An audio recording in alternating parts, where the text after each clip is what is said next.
नमस्कार, आप देख रहे हैं विशेष खबर। मैं हूं आपके साथ अर्जुन खजूरिया। पूरी दुनिया में इस समय दीपावली जो है उसकी तैयारियां जोरों शोरों से चल रही हैं। सभी सनातनियों के अंदर एक जो है वो हर्ष है, एक उल्लास है दीपावली मनाने के लिए। पूरे साल भर जो है हम इंतजार करते हैं दीपावली के लिए। लेकिन दिल्ली वासियों के लिए मैं कहना चाहूंगा, दिल्ली वासियों को 8 वर्ष का इंतजार करना पड़ा जब वो पटाखे वाली दिवाली मना सके।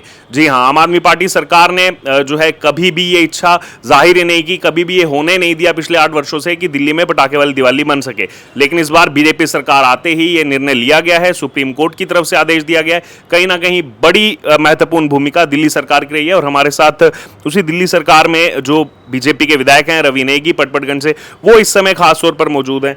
मुझे अभी भी याद है, मैं जब कवरेज के लिए आता था इलेक्शन टाइम पर, तो बार बार आपने कई जगह मंचों से भी कहा कि एक बार सरकार बनने दो, लोग इस बार जो है यकीनन आने वाले 10 महीने बाद पटाखों वाली दिवाली मनाएंगे। और वो कहीं ना कहीं चरितार्थ होता हुआ नजर आया। बिल्कुल, मैंने फिर कहा कि ये दिल्ली का सौभाग्य है कि भाजपा की सरकार और सनातन को मानने वाली सरकार जो दिल्ली में आई है, और जो दिल्ली में हर हिंदुओं के त्यौहार को बड़े बढ़ चढ़ के मनाई जा रही है। और दिल्ली का दुर्भाग्य भी है, पिछले 12 साल से ऐसे लोग शासक थे जो दिल्ली में हिंदुओं के त्यौहार को रोकते थे। केजरीवाल जी, उन्हें नफरत थी हिंदुओं के त्योहारों से। दिवाली आई, पटाखों में रोक लगा दी। छठ आई, छठ में रोक लगा दी। और हर त्यौहार को रोका जाता था। और कहीं ना कहीं इन लोगों ने कभी कोशिश नहीं करी कि सुप्रीम कोर्ट का दरवाजा खटखटाएं, सुप्रीम कोर्ट से बात करें कि भाई दिवाली आस्था का पर्व है, दिवाली थोड़े दिन के लिए पटाखे खोल दीजिए। इच्छा ही नहीं थी, इच्छा इनकी थी नहीं।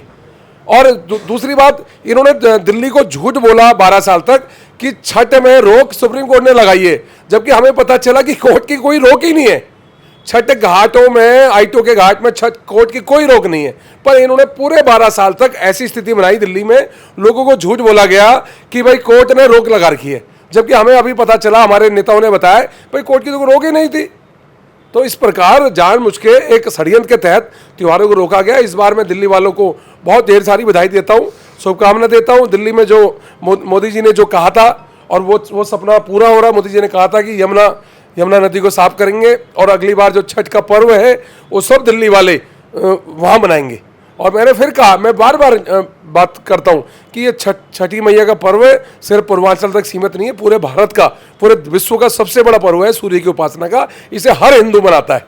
लेकिन आम आदमी पार्टी अभी भी आरोप लगा रही है कि यमुना जी में ये बड़े बड़े वादे करती थी बीजेपी, लेकिन किया कुछ नहीं बीजेपी ने यमुना जी की सफाई। मैंने फिर कहा कि मैंने अभी परसों पानी पी के दिखाया। वो वीडियो भी वायरल हो रही है। जब मेरा जैसा आदमी पानी दिखा रहा है, पी रहा है, तो आपको तो शर्म आनी चाहिए, आपको तो वेलकम करना चाहिए। इतनी सारी मशीनें लगी हैं, काम चल रहा है, पानी साफ हो रहा है। पानी में बड़े बड़े सीवरेज जो डायरेक्ट डाल रखे थे, उन्हें वाटर ट्रीटमेंट के प्लांट के तहत डाला जा रहा है, उनमें सफाई करके उनको अंदर डाला जा रहा है। तो कई सारे काम हो रहे हैं। पर 12 सालों की गंदगी 7 महीने में ठीक नहीं होगी। पर 7 महीनों में जो ऐतिहासिक काम हुए वो दिल्ली के लोग देख रहे हैं।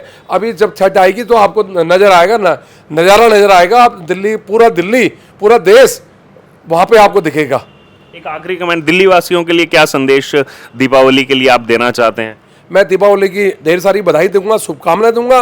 मैं फिर कहूँगा, आस्था अपनी जगह है और प्रदूषण अपनी जगह है। आस्था हमारी आस्था प्रभु राम में है, और दिवाली का पर्व इस बार पटाखों के साथ हम बजाएंगे, पर हम साथ में हम प्रदूषण का भी ध्यान रखेंगे। तो ये आपने सुना, हमारे साथ रवि नेगी बीजेपी के विधायक हैं पटपटगंज से, एक्सक्लूसिव जुड़े, और उन्होंने तमाम बातें रखी जो आम आदमी पार्टी भी आरोप लगा रही है। और दूसरी तरफ ये भी सच्चाई है कि 8 वर्षों के बाद बीजेपी सरकार बनते ही दिल्ली के अंदर पटाखों वाली दिवाली जो है वो दिल्ली वासी मनाने जा रहे हैं।